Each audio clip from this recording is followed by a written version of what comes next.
You are now streaming Smacking Off the podcast. You can keep up with our current activity on Facebook at Smacking Off or Smackologists. Find us on YouTube at Smacking Off the podcast.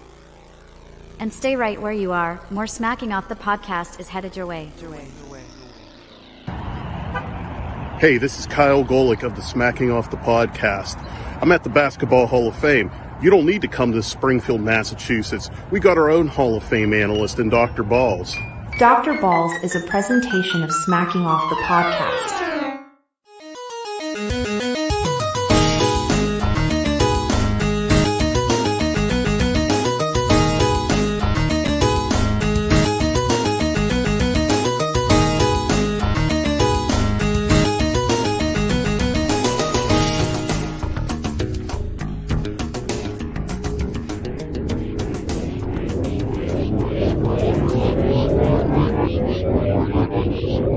Dr. Balls, the state of college hoops.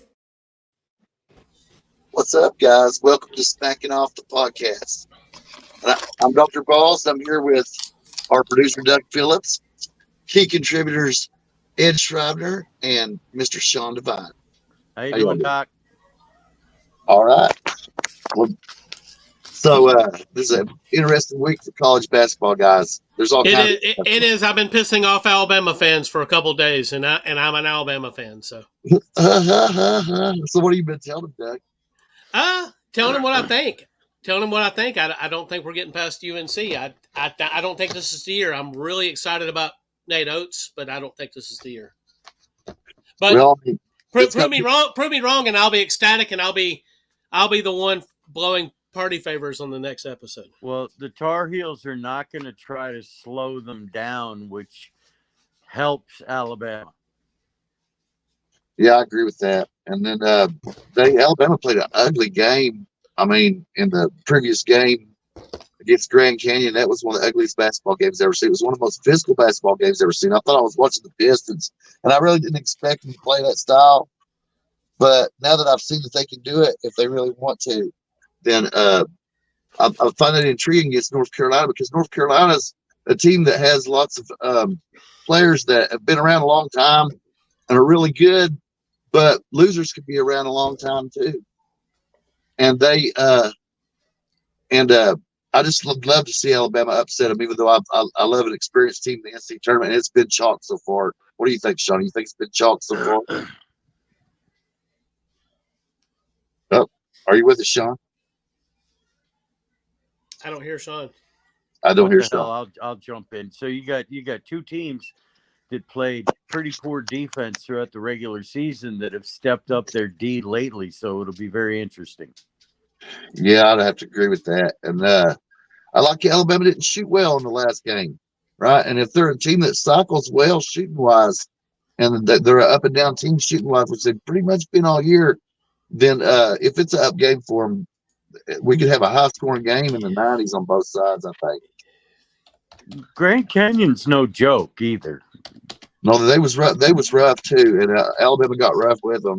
And there was so much foul trouble, and that's what really killed Grand Canyon in the end, because they were playing tough with them. Everybody was on the floor on every possession. It's the reason you watch college basketball. It was a great game, in my opinion. And so I'd like to see if that same effort against UNC. Because I didn't see that same consistent effort, and that's where I agree with you, Doug. Sean? Can you gents hear me? Yes. Okay, yes. good. StreamYard decided to go ahead and fuck you right out of the gate. Right. No, I did hear your point, though. And the one thing about Alabama and North Carolina, Alabama doesn't have to be the best team in the country next, Thursday night or Friday night, whenever that game is. They just have to be the best team. Yeah. They just have to be the best team for 40 minutes. And their two games that they've won thus far, they've won in completely different styles. They had a high-scoring affair with College of Charleston, and then they had that, as Bob said, that kind of Detroit Piston-style, grindy, physical game against rock fight against Grand Canyon. So if you're North Carolina, you better be paying attention to Alabama, because if they start hitting threes, look out. Look out. Well, UNC knows that Bama beat them in 22, so there's going to be that. I mean, And Well, and that always escalates, and I love it. the exciting man, if we got an Alabama Clemson regional final, which you'd normally reserve for football, but instead we get it in basketball. Oh man, You give Clemson a chance of upsetting Arizona? absolutely. I've seen Arizona lose enough games this year where, sure, if Clemson gets hot, they could definitely pull off the upset. That would definitely be an oddity, wouldn't it? It would definitely be odd. I mean, on paper, Arizona's stacked, but I mean, they've lost a lot of games this year that were head scratchers. Yeah, I agree. Clemson's physical too. And Arizona's one of the remaining Jekyll and Hyde teams like Tennessee. Yep. Yeah, it's same. I mean, you know, what Tennessee are you going to get? You're going to get the one we've seen thus far in the tournament, or the one that quickly left the SEC tournament? I agree. And something in Clemson's favor in that game is in a regular season game with less TV timeouts, Arizona could use their depth to beat a team like Clemson in a close game, but they won't have that advantage because in the NCAA tournament, the TV timeouts are many and long, right? So the foul trouble's the real trouble for a team like Clemson against Arizona. So that's good for the players, Bob, but it's bad for you and I at home. Tell me this weekend you just felt like every 5 seconds we were inundated with commercials. That and players' parents, right? Of course, I'd love it if I was a parent. Oh, my kid's in there. But certain players' parents and commercials, I saw almost as much of that as basketball. Yeah, I mean, well, and the other thing is just these start times for some of these games. Goodness gracious! I mean, you're talking a 10 p.m. tip for those viewers in the Eastern time zone. I mean, wow. Oh, yeah, that's what happened again with Illinois and Iowa State. And I feel for kids I grew up watching the NCAA tournament, and a lot of it was on Saturdays and Sundays in the day. And it was I mean, in the past, you know, they weren't as opposed to having a lot of these games overlap, you know, time wise. Now they're trying to stretch them out. Well, the tip times are reflecting that, and it's bad for, you know, the kids, and it's bad for anybody in the Eastern or Central time zone if you want to get up at a decent hour the next morning, you know. And that's what's killed boxing too. Not only has pay-per-view made boxing a lot of money, but the fact that you have to pay for it and the fact that it comes on very late means that kids don't get to see whoever the new Ali Frazier is. You know, I watched the Wide World of Sports, and I seen those fights like that, and they were inspirational to me. And I really love boxing, and I still do, but I don't get the same feeling out of it. And you can't get new fans unless they're exposed to it. And tell me this, Bob.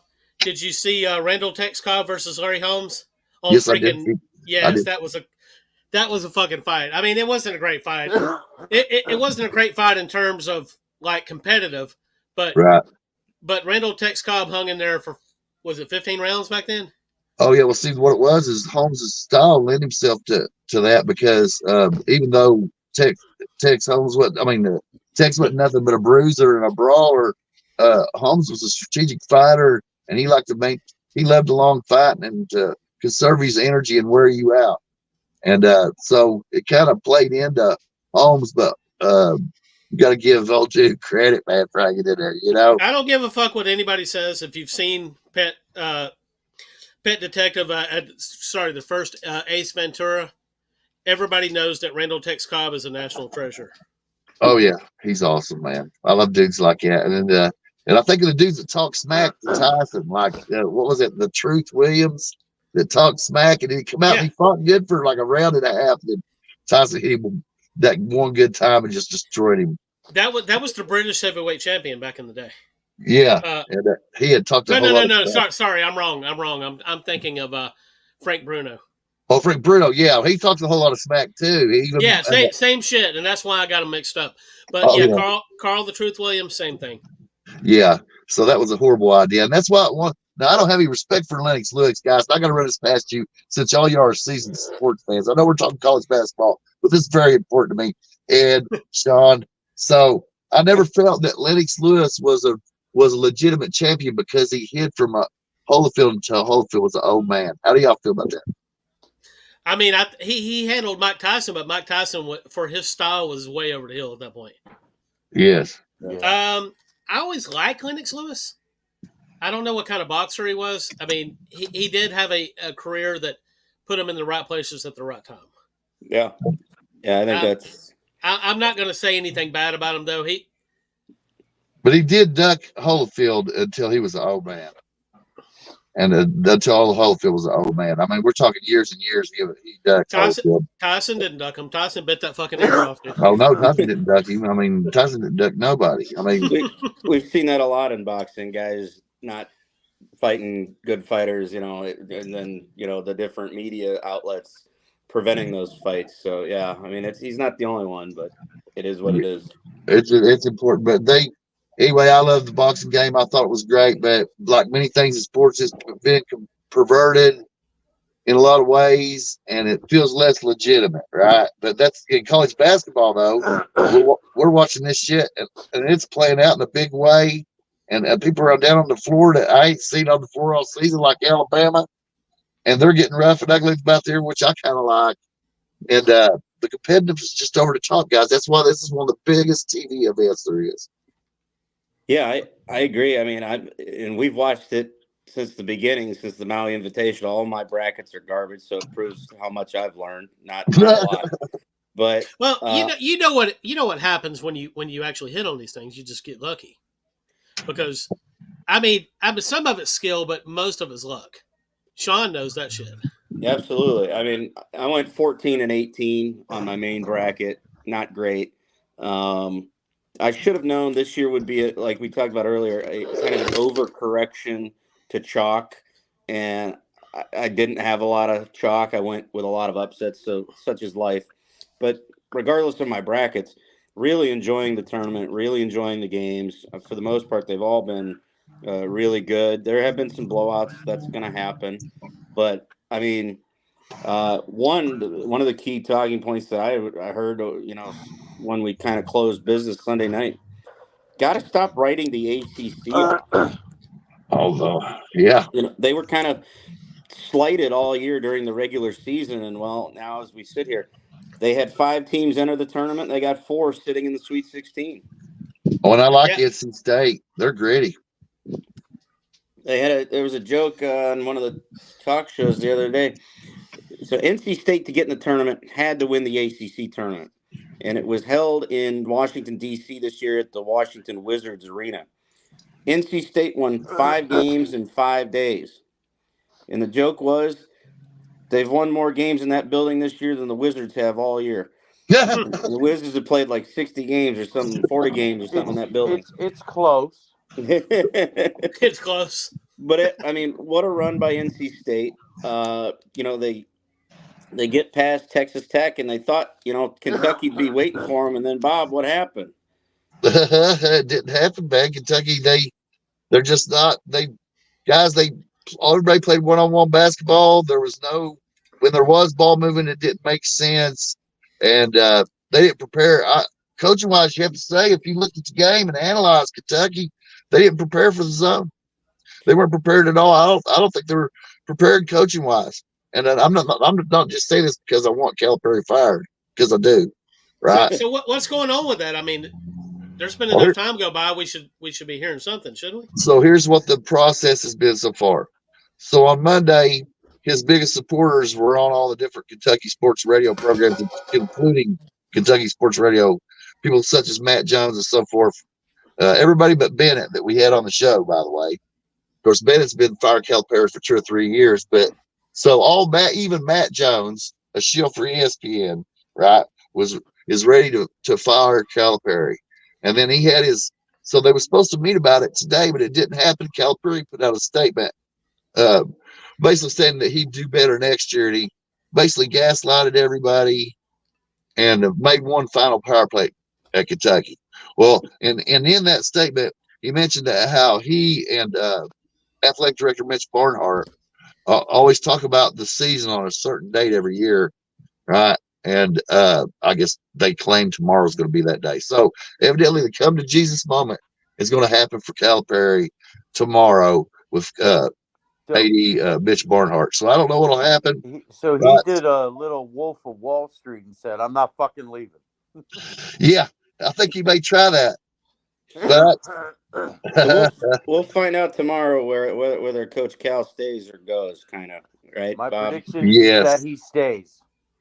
I you think know he's what? going to stay. I agree. I think there's just too much talent there. But I would not to twist the knife in, Bob, but Oakland beating Kentucky in basketball is sort of, and I'll twist that knife into Ed a little bit. Is Appalachian State beating Michigan in football? Oh, I I agree. mean, and the two I'm kind over of tie that by together now. because Oakland is located, in Michigan in Auburn Hills. Oh well, Calipari's been responsible for the two worst losses in Kentucky history, right? One to Robert Morris, Yeah. and then this game right here, and it's just unacceptable. I mean, for people that don't follow college basketball or aren't as deep into it as I'm, Sean, and some others are, Kentucky is a program that expects a certain amount of success, It right? is one of the bluest of blue bloods, without a That's doubt. absolutely right. And we can get the kind of coaches it takes. People that you would think preposterous would consider coaching Kentucky, but people that could coach Kentucky also don't want to be in that spotlight because It's a cauldron, man. It's a cauldron of pressure. a cauldron of You, pressure. That's right. And the that's what. the the expectations in Lexington for Kentucky basketball are it's one of the toughest jobs in basketball. Period.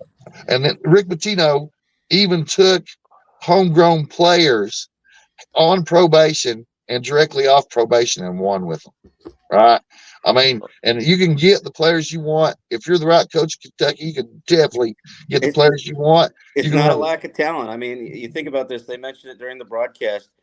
I think they said Oakland's highest ranked recruited player was maybe a 3-star, and Kentucky had five-star McDonald's All Americans on their roster. I mean, Oh yeah, that's insane. So it's not for a lack of talent; it's a lack of cohesion. that's The exactly it. problem is that 33 million as a buyout. I don't think we've ever seen something like That's a that big in number. That college is a big basketball. number. I, Yes, I think you give him one more year, and then that buyout number will drop. If he doesn't get the job done next year, I think then you'll see a change. But thirty that, And three million is a lot of money. I don't that's think you'll ever hear the phrase fired with him. It would end up as a mutual parting of the ways. well, Yeah, they've I mean, never fired anybody but Billy Gillespie, right? So even Tubby Smith, Joby Hall, those guys, right? They parted company, right? You see what I'm saying? it, They it they it never would be said tough to fire the last SEC head coach to win a national championship, and right now that's John Calipari. Yeah, yes, absolutely. I but mean, if you could hire the last coach before him to win multiple national championships in the SC in the from the we SEC right we know now, you want you Billy can do it. Donovan. We know it, Bob. We know it. It's down here for Chicago by their standards, and there's a Bob, little. where are you at today? Oh, I'm in South Bend, by the way, Sean. I'm sure you can Hey. find So that you're not direction. that far. You're not that far from Chicago, Yeah, So let me tell you how deep this goes. you're gonna probably. plead Behind your me, case to Billy Donovan. oh Right. yeah, oh yeah, I can We make a direct appeal. But directly behind this vehicle I'm sitting in, right, is the varsity club for Notre Dame. It's a good spot. It's a good spot. You should, if you haven't toured campus, you should go give it a whirl. I would like to do that if I'm able to. I don't know if my schedule's going to allow it, but if I'm able to, I would love to do that. But And then I drove. I see touch. You can see touchdown Jesus from the road. nice. Well, let's pivot from Kentucky's coaching situation now. FAU, the darling Final Four team from last year, was bounced by Northwestern, and immediately Michigan made a phone call. Ed, tell us a little bit about that. Well, it was unrealistic to expect that they would make the kind of run they made last year because they had people's attention and they didn't quite have the same team. But Sure. I think it's a very, very good hire. He apparently May is already putting in significant work to improve the NIL situation. Now you're okay that they instead of they let go of a true Michigan man for a Indiana man. Well, 8-24 is 8-24. Okay, Sure. I mean that's a bad record that you can't justify. Because if you keep him with that record, you have to make it known that, hey, this is your last year if you don't turn it around. And that's never a good situation for the team or for the coach to be in. So I think Ward Manuel did. I think Ward know, Manuel did a very. He escorted Juwan Howard, off the program in a very polite and professional way. Yeah, and I mean, you had the issue with the Wisconsin coach, and Yeah. then he was under a zero tolerance policy after apparently going to a spa in India for anger management. And then there was the issue with the strength coach leaving, and apparently there was a blow up, but that didn't get any other press other than something happened. Yeah. So it is a real tough sell to the fan base to keep him around. And if he had kept him around and they had another bad year, then Ward was looking at a pink slip himself. Right. Yeah, he had to get ahead of it, and I think Dusty May is a great hire. I think he'll do well for Michigan. He'll get you guys restored to the program that you are. People were saying that Manuel needed to go because Harbaugh left. There was nothing they could do to keep Harbaugh because he wanted to chase the Lombardi Trophy. That's it. I agree. I don't disagree with you there either. I don't think it wouldn't matter how much money Ward Manuel offered. When you have a dream, a goal, you're going to follow those dreams and goals. So I can't blame him for that. And I think he did a great job with the transition between Coach Howard and now Coach May. And I think May is going to do a great thing at Michigan. I think, you guys will be back at the top of the Big Ten. You have a very fertile recruiting ground in your backyard. So I think things will be well for Michigan. I'm not convinced next year will be that great because he's really taking a mess. Sure. Well, guys, hold that thought, and we'll be back in soon.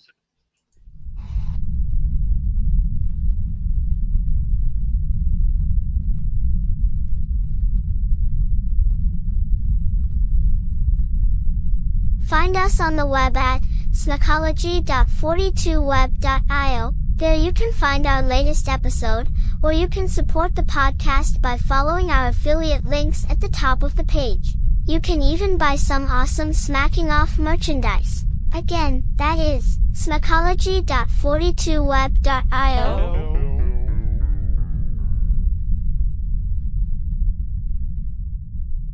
We're here at Commonwealth Stadium, representing for the Kentucky Wildcats, right against Georgia Bulldogs, right? And I'm live here, and there's fun and excitement going on. I know you can see that. This is Smacking Off, the podcast. Hi, we're Fiverr, a global marketplace connecting individuals and businesses with freelancers offering thousands of digital services. Graphic design, web development, video editing, e-commerce marketing. You name it, there's a professional freelancer ready to make it happen. Filter your search by the service needed, budget, timeline, and boom! Fiverr provides a list of talented freelancers to meet your specific needs. Always know what you'll pay up front. No hourly rates, just project-based pricing. And because payment isn't released until you approve the work, you can rest assured that you'll be satisfied with the quality and get exactly what you want. Our support team is always available to answer questions or offer assistance when you need it. With the whole world of freelance talent at your fingertips, what might you achieve? Join today and find out. Fiverr. It starts here. So, right out of the gate, out of this commercial, let me just go ahead and say that Fiverr is awesome as shit. But we haven't made a penny on the podcast yet, but I'm having a lot of fun with it. What is it? Yeah. I just wasn't paying attention. No, I mean, you can go and sell your services. Anything you're good at on a computer, you can go sell on Fiverr. And you'd be surprised at the people who are willing to pay you to do some shit that, like, in my mind, I'm thinking, who would pay somebody to do this? I can do this in my fucking sleep. They're there. Well, I don't think my body will generate much income. Oh, no. No, I think he meant computer skills, Ed. No, you need that. What do you call that? I'm sure No. Pike's got one, right? Yeah. OnlyFans. Yes. You need an fans page, Ed. Fully clothed. I'd stick with the sports, Ed. Yeah, I think I'm I'd do going to it. do that. I'd do it. It'd be like I'd have Conway Twitty playing in the background. Yeah. So Hey, don't make fun of Conway Twitty. He's fucking awesome. He is awesome. That's why he would play in the background. So, the one thing we got to talk about our Ken Palm 8, that statistic we talked about that holds true since 2002. Everybody that's in that Ken Palm 8 group, which is if you were in the top 20 offensive adjusted efficiency and top 40 defensive adjusted efficiency, we did take a loss over the opening weekend from our 8. So those 8, and remember that stat holds 2002 to present. Everybody that's been in that category, a team has won the national title from that group. So we started off with 8, and that was Arizona, UConn, North Carolina, Houston, Purdue, Tennessee, Marquette, and our lone loser were the Auburn Tigers. And I know Doug's not, he's not sad about that. They lost to the pride of the Ivy League, Yale. But the other 7 remain, and they, here and there, not too much struggles. And I will say, people said Houston struggled, but actually, I give Houston a lot of credit. Fun stat out of the Houston-Texas A&M game, which was a heck of a barn burner, by the way. Houston was the first team since UTEP in 1987 to win a tournament game after having 4 players foul out. Damn. And that shows you the resilience in the players at Houston and the kind of the culture that Kelvin Sampson's built there. So I found that fact interesting. And the depth. And the depth of that. Single-handedly won that game in overtime. Yeah. No, I mean, that was a heck of a game. Kudos to Buzz and the Aggies. They threw everything but the kitchen sink at Houston. That was a great game. That was one of the best games so far. And Texas A&M really improved as a team over the year. And now they were initially at the beginning of the year in some publications as a ranked team, and then they kind of fell off a little bit. But by the end of the season, they had tightened up. They beat Kentucky. They had a tough game against Houston at the end of the year. Hats off to Texas A&M, just like you're saying. I mean, and no one was picking them in their first game against Nebraska. And I said, I think A&M is going to handle Nebraska with no problem, and they really did. But kudos to Buzz, his group. I think Texas A&M is a program we're going to have to keep an eye on next fall when basketball starts up again. He's definitely built a program down there. But Houston, the dream, continues. And it seems like every year Houston keeps kind of knocking at the door. Maybe this year will be the year they break through. That intrigued me. What else? No Cinderellas. There are no Cinderellas left. The only hope we had was Oakland, and they lost to NC State. So to me, what we have in the Sweet 16, we have heavyweights across the board. I don't think there's teams that are Cinderella. They lost 14 real quick, guys, and we got to mention this because we'll forget it if we don't. Speaking of Cinderellas, Nebraska still has not won a tournament game. They have not. In their whole fucking existence. They're the only power conference team to not win an NCAA tournament game. There are a couple other teams that have been as many or more times but haven't won a game. I think I have the stat here. Let me see here. Along with Nebraska, that have yet to win a tournament game. I thought UTEP was one of those teams, but maybe not. I would consider no. It's Eastern Kentucky and Boise State are the other two. But Nebraska is the only one in a power conference that hasn't won a tournament game yet. And one of the problems back in the day was that conferences only got one bid, and there were only so many at-large bids when it was a 48-team tournament. Right. And it was a 48-team tournament for over half the history of the NCAA. So there were teams that got knocked out in the conference tournament that were like number 1 teams throughout the history of the game of their year or whatever. And in the days of the 48-team tournament, right? So only conference champions got into the NCAA tournament, except for a few at larges. So now there's more opportunity to get to the tournament. So that makes it even stranger that those teams, especially Nebraska's never won one. You know. Yeah, absolutely. And we got another fun fact. So starting this Sweet 16, we get our first rematch of a national championship game from the year prior. We haven't seen that since 2008 when UCLA played Florida. I believe that was in the Final Four. In UConn against San Diego State, which Yeah, was the that's championship. interesting as hell. Will San Diego State have enough firepower, along with obviously they're going to have the revenge factor from last year, and I think that'll be a great game. Their lone problem is that's a road game, not a neutral game. They're playing that game in Boston. You think that's going to be a pro UConn crowd? Oh yeah, Oh, Yeah. no doubt about it. I don't Shout out think to hasn't St. UConn's really- going to have any trouble. UConn hasn't had to get on a plane yet. Their first two games were in New York City. That's not too bad of a drive from Storrs, Connecticut, to the west. And then now they go a couple hours to the east, driving up to Boston, to play at where the Celtics play. So, I mean, if UConn loses this game, I think it'll be somewhat of a big upset if San Diego State can pull this That off. would be a huge upset. Not to take anything away from San Diego State, because we know the coaching is there. Brian Dutcher has done a great job with that program. These past 5 years, I think 6 years, he's been the head coach there now. Yep. But that's intriguing that we haven't had a national championship game rematch now, and it's been the first time in 17 years.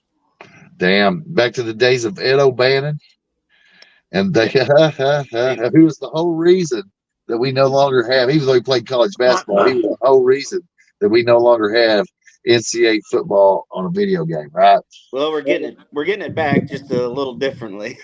Oh yeah. And I think they mentioned on a broadcast his son is playing for a team. I missed which team it was because I was flipping around on the television. But so we start there in the East. Let's go down the East. Two power conference teams going to play each other, and they rarely ever play each other non-conference, even though they're not very far apart. Illinois and Iowa State. This is a very intriguing game. That's going to be a war. Yes. And Tell us why, Ed. Tough to call that one. Well, the guards are so good for Illinois, but I love the defensive effort at Iowa State, and both of those teams are gritty, and Illinois is wanting respect all the time. Well, this is their chance because Iowa State's a well-coached team. They play great defense. There's going to be lots of eyes on them. If Illinois wants to elevate the Big Ten and nationally, this is their chance. And Iowa State wants the same thing, guys. Right? Oh, absolutely. Two great coaches and Hoiberg and Brad Underwood for both programs. Iowa State, to me, is better as a team, but Illinois has two superstars. Hoiberg isn't there anymore, is he? I thought he was. Isn't that? No, he's at Nebraska. Who's the guy at Iowa State now? Famous guy. Well, that's the guy that disrespected Calipari, whose wife disrespected Calipari's wife a few years ago. I can't remember this guy's name. Good catch on that one, Ed. I'm sorry. I had to look him up because his wife disrespected Calipari's wife in the stands at the NCAA tournament like 2 or 3 years ago. PJ Otzelberger. I apologize. My bad. He has done a great job there. I still had Nebraska on the brain. I like Iowa State's team defense, though. To Ed's point, right? The team defense for Iowa State is outstanding, and it's very good. But what Illinois has that Iowa State doesn't is Illinois has those two superstars with the inside-outside game. Yeah, you have Terrence Shannon Jr., who's incredible. Yeah, and then you have Coleman Hawkins, who's really incredible, has really come along here in the last half of the season. I'm so excited for this game. I agree with Ed. I think it's going to be a war. I haven't looked at the line yet, but it can't be more than 2.5 or 3. Well, Shannon's one of the best guards left in that bracket, along with Corey Sears in Alabama. Obviously, and Shannon's a left-handed shooter. I noticed that. That throws guys off. That's hard to deal with, and you just gotta, you still gotta use your body between them and the basket, but it's not the angles that you're familiar with. So your mind's got to stay on it, And if I was their guard, if I was guarding him, what I would do is I would go to his left hip and try to get as much lower body contact as I could as he was driving and funneling to the middle. Based on what I've seen out of these guys. You got to try to make him go to his right, which is Right. not normal. Most guys, you want to go left. Right. So I would funnel him. Who do He we think would be wins coming this down the game, left. gents? So he's coming down the left side of the key, and I'm going to go up and I'm going to challenge him by getting my hips in him while we're both still moving. That way, if we get tangled up, either one of us can get the call, right? And they, and then hopefully that'll funnel him to the middle to Illinois' big man so he can throw it back in the stands. But that's what you got to do. I mean, against Illinois, let's just say Iowa State's big man that would have to be able to handle him. But they, both the guards at Illinois has impressed me, especially the willingness of the other guy to give the ball up, right? Marcus Domas. I can't pronounce his last name, but yeah, Domas, I think, is a fifth-year senior. He's playing really well. He's kind of their point guard, and he kind of is the straw that stirs Illinois' drink on the offensive side of the ball. He distributes really well. We saw that when they beat Wisconsin in the Big Ten championship game. What was his name again, Sean? Marcus Damask, I think it is. I think that's closest anybody's going to get to it. But yes, I believe that's right. So if you're drinking, then people think his name is Dumbass, right? Domask is the okay. Yeah. That K should help. Well, NC State's got a guy whose last name is very close to diarrhea, so. We don't want to talk about the football player that Sean knows who I'm talking about. Yeah. We're not mentioning it. No. Craig's been playing pretty well, Sean. Craig's been playing pretty well. Let's finish the East real quick. So we all have UConn beating San Diego State, yes? I do. I do as well. Now we got to pick Illinois, Iowa State. Who we got? I got Illinois. I'd take an Illinois as well. I'll ride with you, Bob. I'll go with Iowa State just to be a contrarian, but I wouldn't bet more than $5 on it.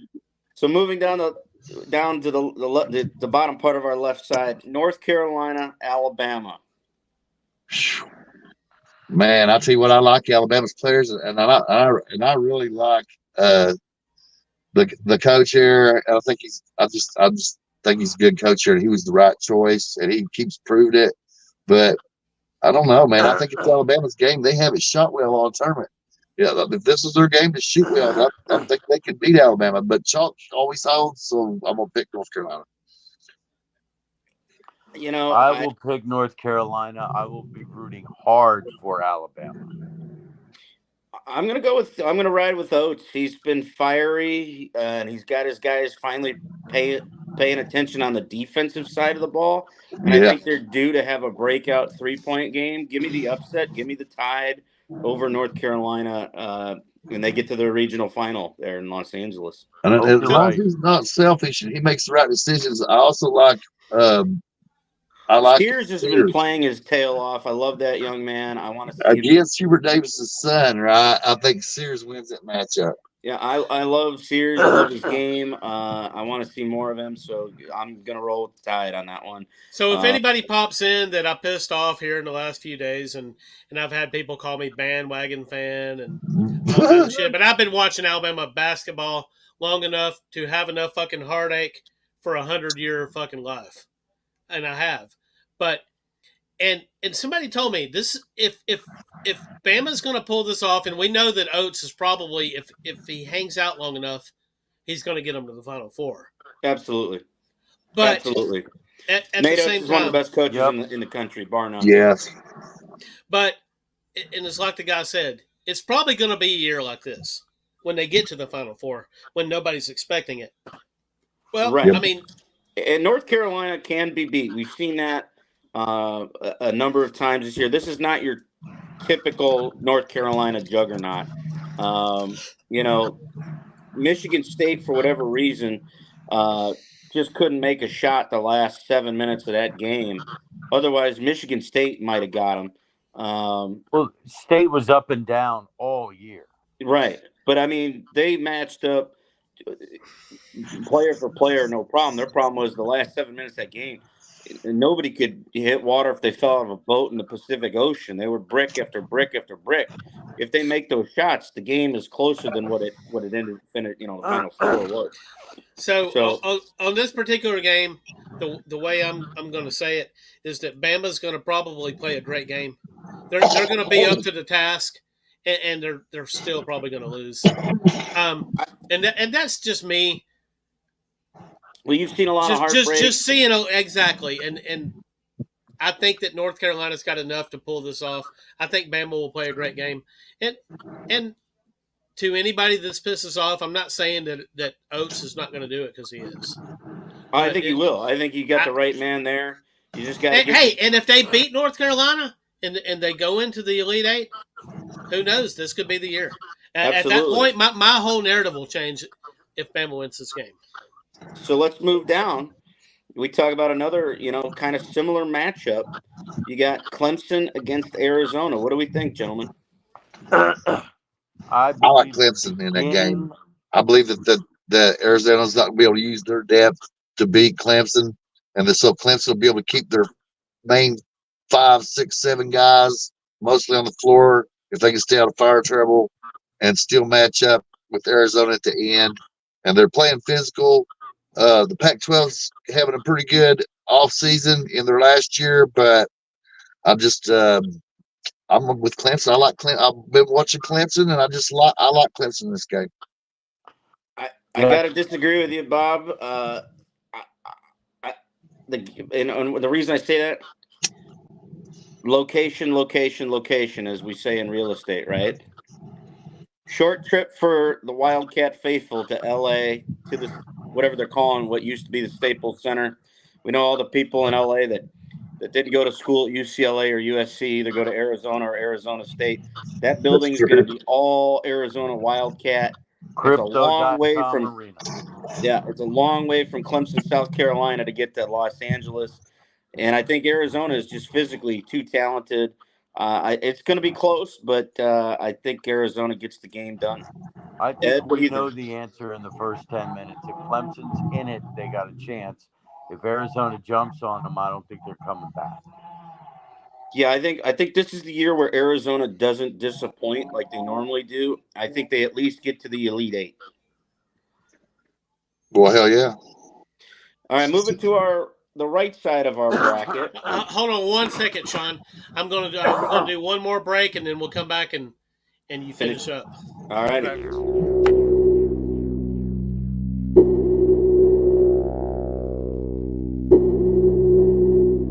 You are now watching or listening to Smacking Off the Podcast.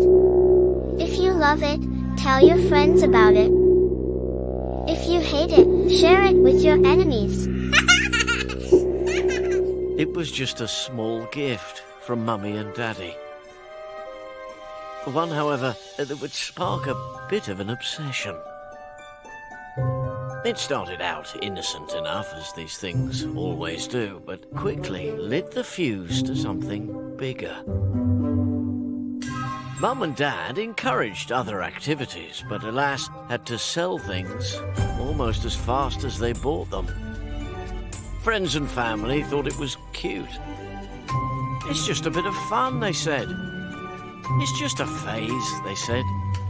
Well, it's all fun and games until your child is 34, still lives at home, and absolutely nothing has changed. These things should really come with a warning label.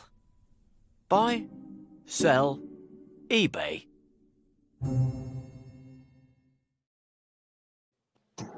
What's up? Welcome back to the show, guys. So here's a shout out to everybody who puts bacon in an air fryer and thinks it makes it healthy. Hey, you can make some damn bacon in an air fryer. That's the best fucking bacon you'll ever eat. But it's still coming right out of the pig's ass, right? There you go. We love bacon. Good, though. There's no bad bacon. No, there isn't. Turkey bacon. Turkey bacon it's better. It's better than some things, but it ain't bacon. It's not bacon. It's skim milk. Give me real milk. Give me real bacon. I'll deal with the angioplasty later in life. So what's that town in? Doug's right. If you just act like it's something else, it's not so bad. Right. So Ed, what's that town up in Michigan that has the no-go zones, right? Where it's run by Muslims and stuff like that. Is that East Lansing? Have you heard about that? Say that again. I missed some of it. There are towns in Michigan that I've seen on television where there are no-go zones for people that aren't Muslim, right? That are like completely taken over by Muslim immigrants or whatever they are, right? And I was just curious, right? Is how are the I wonder how much bacon they're eating, not a lot. They don't eat a lot of bacon. Probably none. It's not. No, they don't dig. They don't dig swine. No, big swine. dirty meat, which it probably is. I mean, it is. Yeah, it's not healthy for you. Yeah, it's unclean according to the Quran. It's unclean. Well, I mean, and the Bible too, my friend. Not healthy and the Bible. The Bible. Yeah. But it can be made kosher though. You can't. The cloven hoof, right, is what they call it. Is to not eat of the cloven hoof. Right. And but I think anything from the pork is probably not healthy for you, but But what does Satanists eat? I'll be okay. I don't mind having a hot dog or a bratwurst every now and then. Oh, bratwursts are fucking awesome if you get the good ones. Yep. Don't get the Aldi. Don't get the Aldi bratwursts. if you've got Aldi's over there, I'm not sure, Sean, but no, we do. Don't get one. I'm a Johnsonville guy myself. Yeah, those are not good. We tried them once, or one fucking time. I'd say give it another chance, but but I don't know. If you got something more local that is locally produced, that's really the best. If we were in Wisconsin, oh my God, or up in northern Illinois, Skokie, right? Yeah, we're chicken people, but we don't eat our chickens. We just eat their eggs. So let's move to the South region, gentlemen, where mostly chalk is held. First matchup, Houston survives Texas A&M, and they get kind of a hard to describe Duke team. They sure look crisp, though. They look crisp, but they don't quite have that Duke superior to you vibe. Now, do they? Nah, I don't see that. But they're formidable, and they're crisp. They run their sets well. Their defense is pretty damn good. But I think Houston has got better defense, so I got to pick Houston in this game. I'm looking forward to Houston beating Duke because I just plainly, guys, I hate Duke. You hate Duke, we know. Leitner ripped your heart out in 1992. I hate Duke too. You do too, because the Fab Five could never beat them. No, I hated them before then. Although I probably get crucified for this. I actually like J.J. Redick now.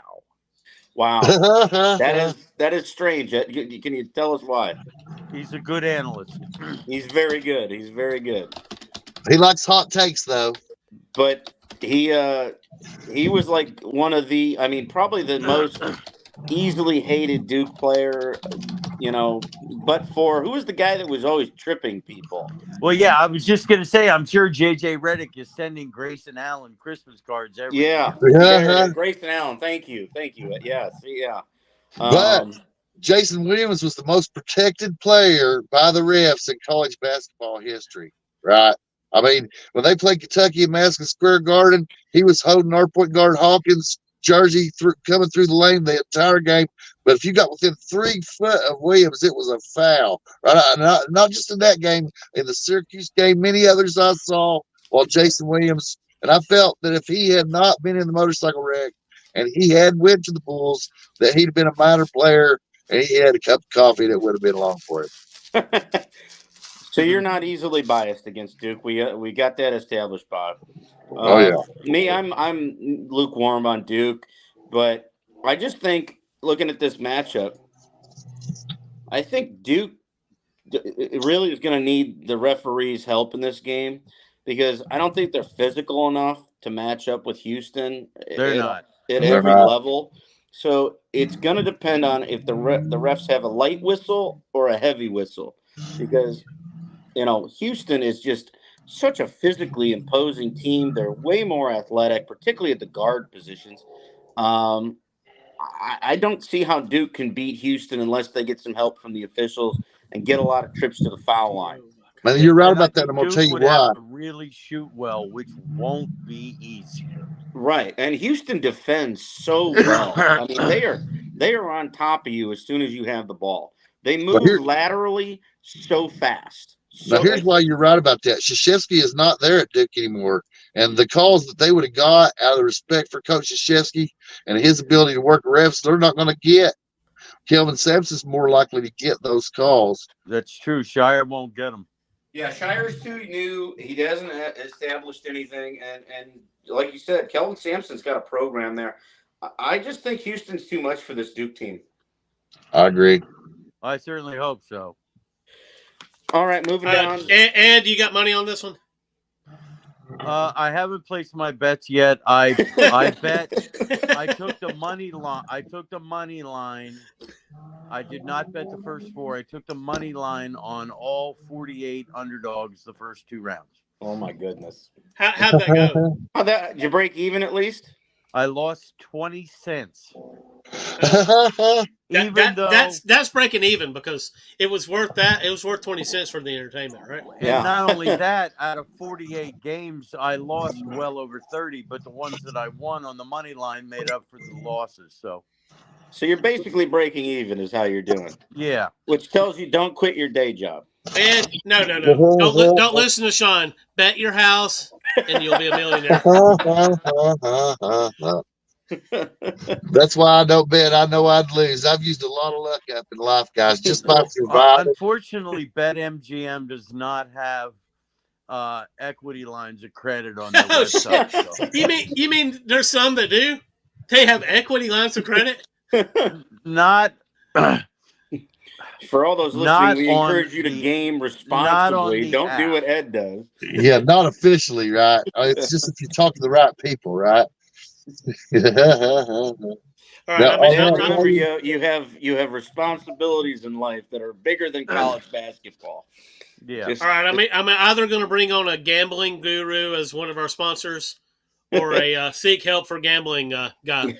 One of those. There's probably more money in the gambling gurus because every day it seems like every sport is having a gambling kind of kerfuffle. On all 48 games, I bet 50 cents. Wow. Okay, I like that. That's because that way I'm invested enough that I want to watch and I want to win.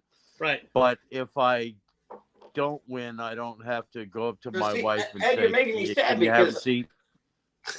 I'm invested $10 in a bracket that I'm going to lose, and I don't care. But even if I didn't do that, I just love the game so much. If I had no money on it, I'm going to watch these games. They're just so exciting. They're entertaining. Are you upset simply because Michigan's not in? Is that why you don't think it's as exciting? No, I'm into it now. I had a hard time getting into the regular season because Michigan and Maryland were not good.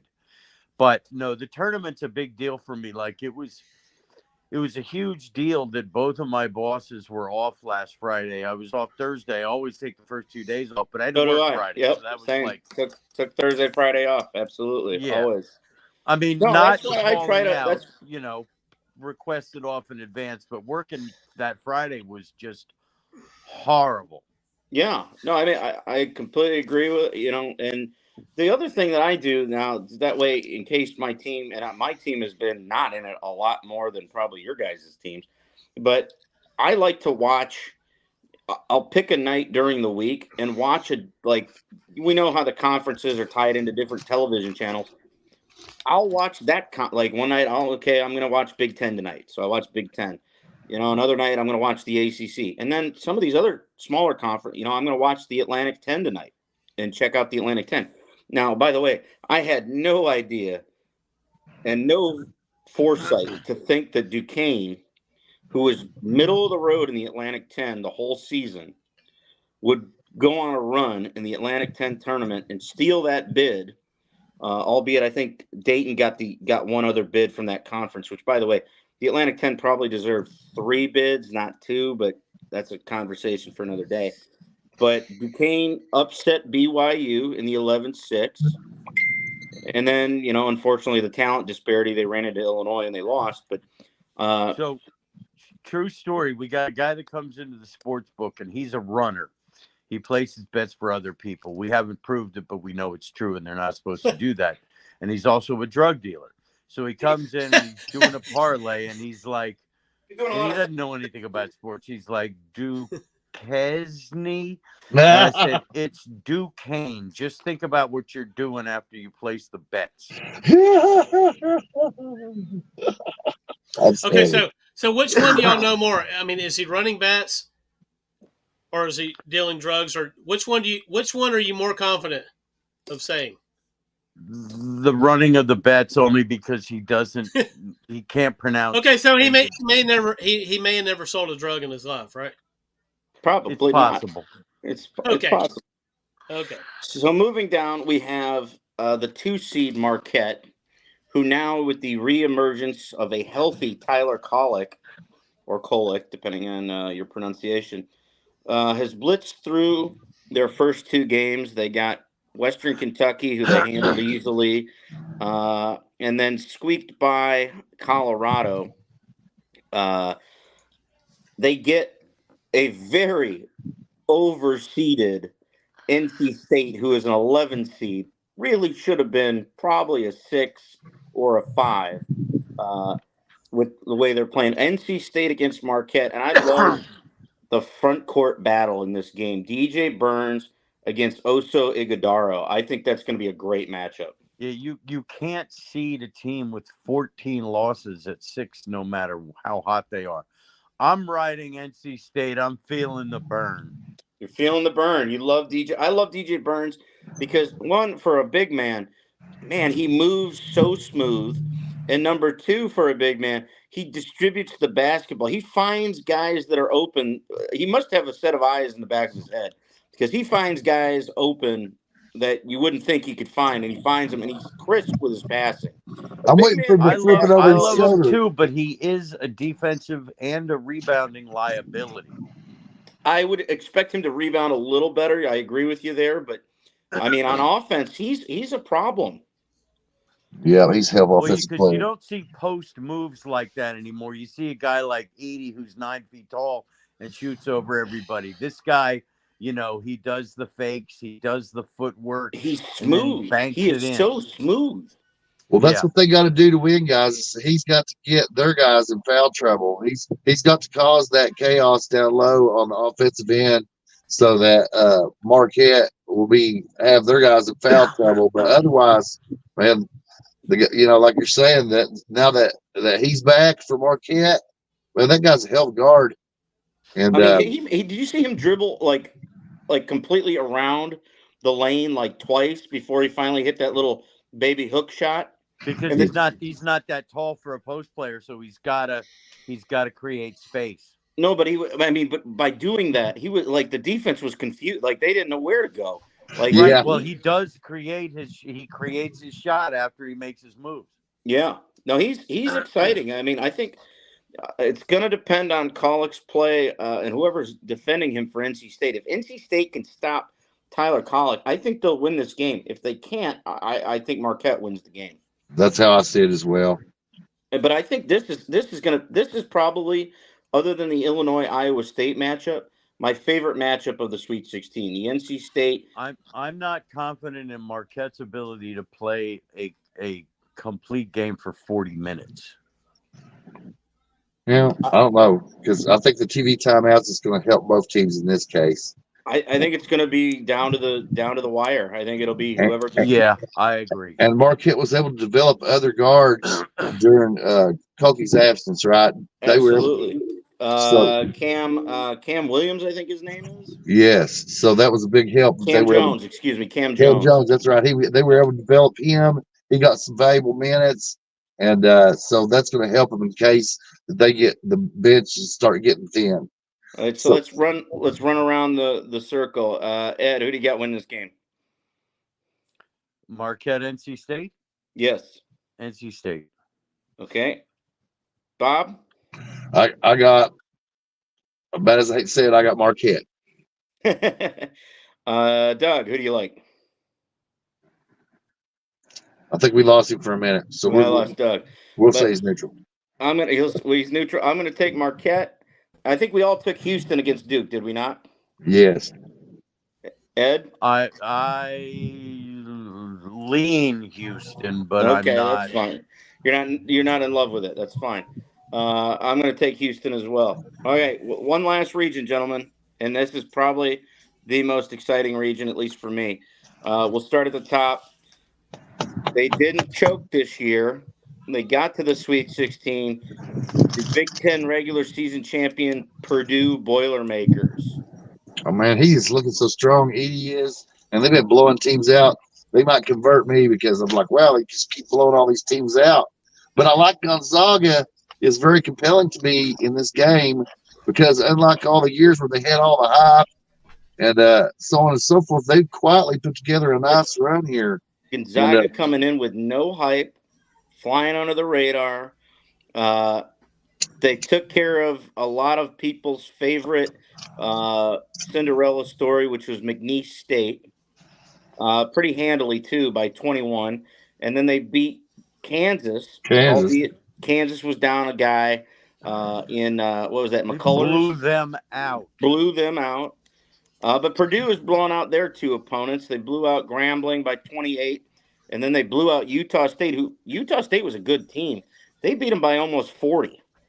That's amazing. So, do you like the power of Edie, or do you like the upstart kind of unheralded Gonzaga team?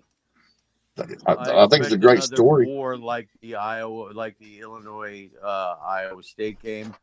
I lean ever slightly toward Purdue, but a Gonzaga win would not surprise me. Yeah, that's where I'm at too. I mean, it's just hard to pick because this could be Gonzaga's year, but for Purdue, now, does it help either of you gentlemen? I'm sorry to interrupt you, Bob.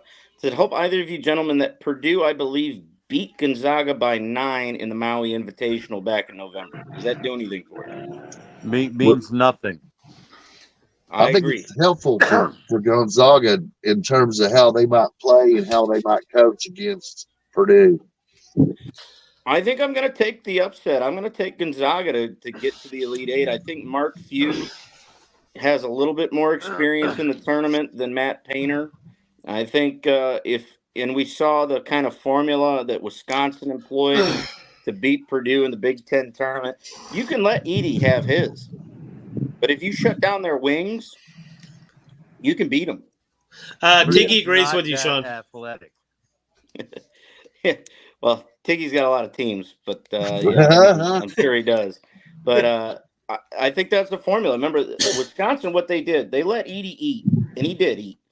But he was the only player in double figures in points in that Big 10 semifinal game. So if you keep Fletcher Lawyer and the other guard escapes his name right now, but if you keep them under wraps and don't really let them explode, that's kind of a formula to beat Purdue.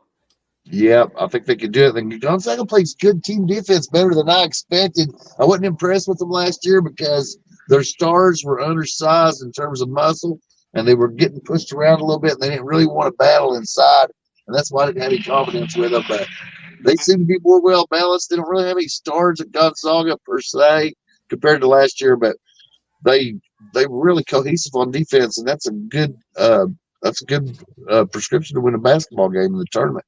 What will definitely help Gonzaga in this game is when Graham Ike is in there against Zach Edey. If he can keep out of foul trouble, the Zags will have a shot for sure all the way to the end.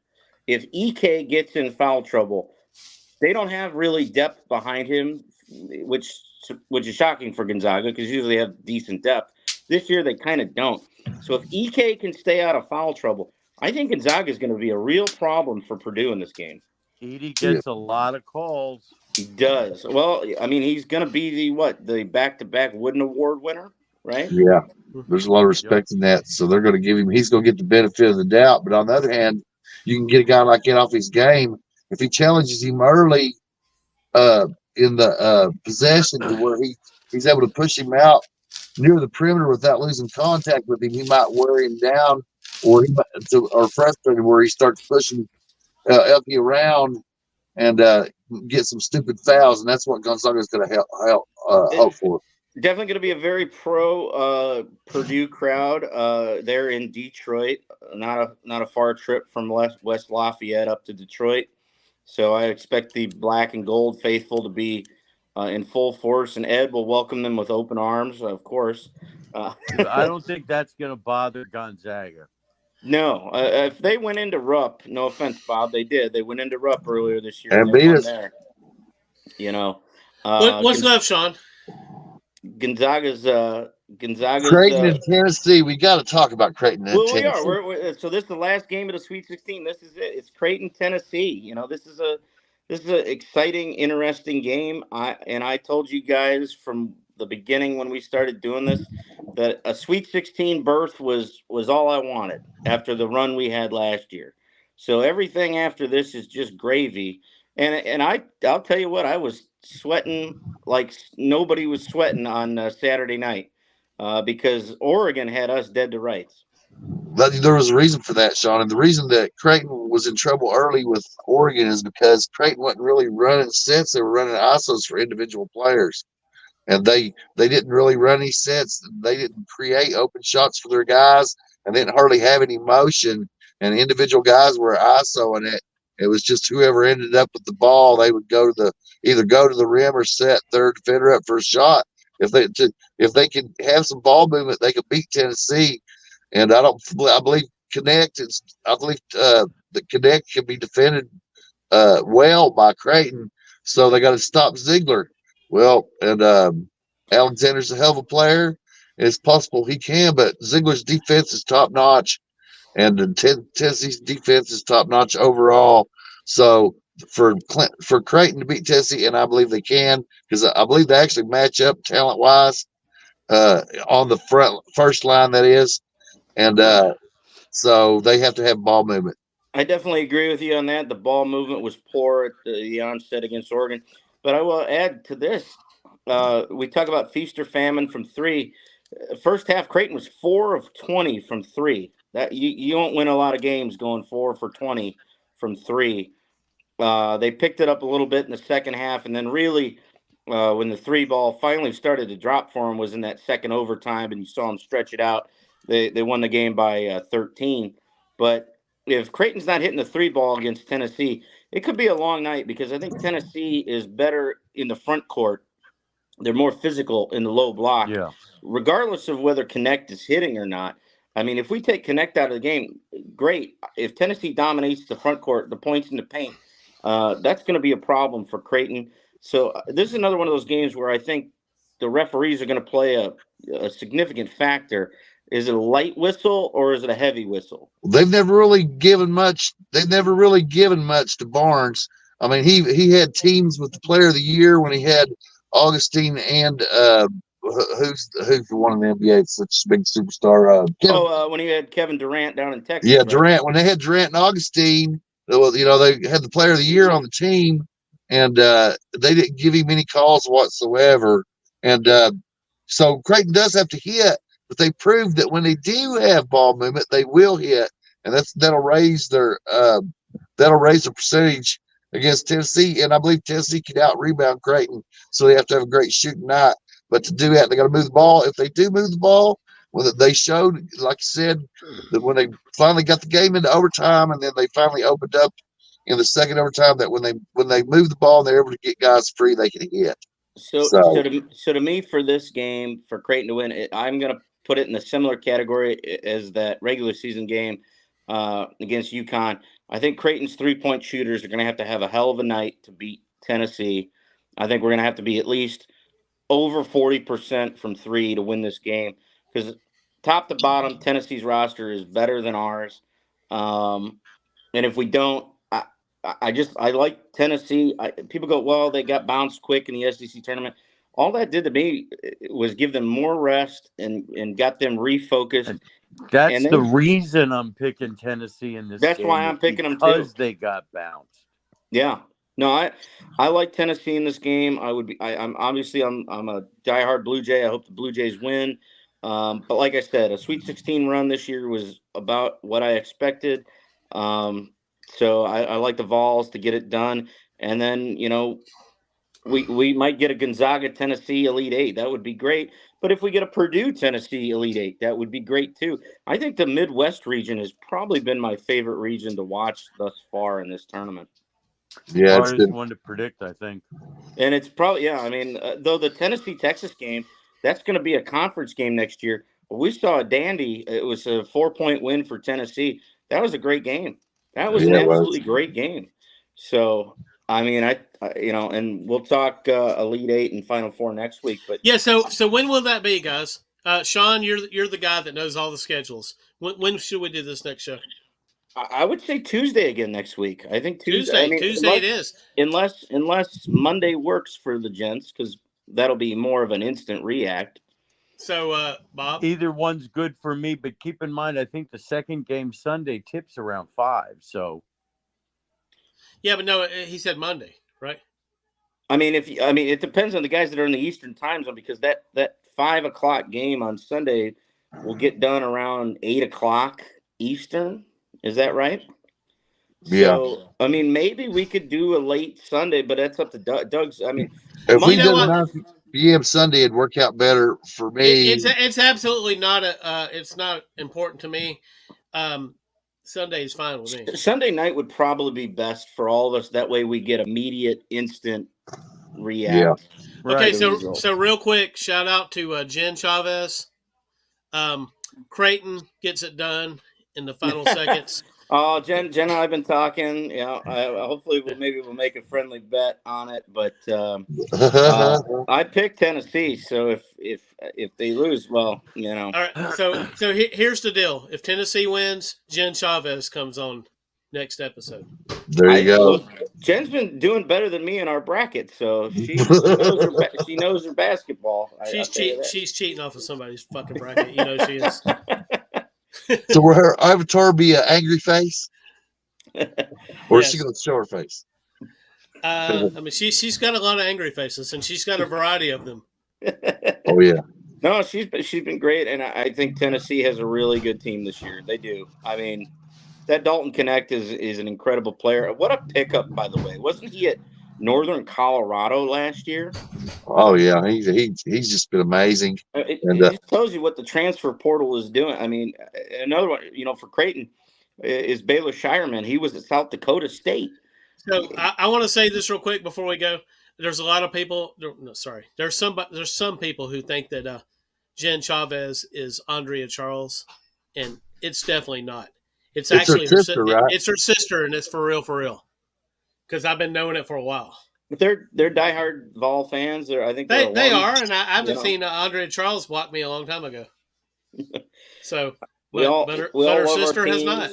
We all have passion for our teams, but in March Madness, just like the Super Bowl in the NFL, only one team gets to smile at the end and hear one shining moment. Yep. And it's the best tournament in the world for a reason. You got to be perfect for 2 games for 3 weekends. I mean, that's okay. So 9 Eastern Sunday. Yep. Hell yeah. All right. Yeah. I'll see you fellas then. All righty. All right, Jen. Night, Enjoy. everybody.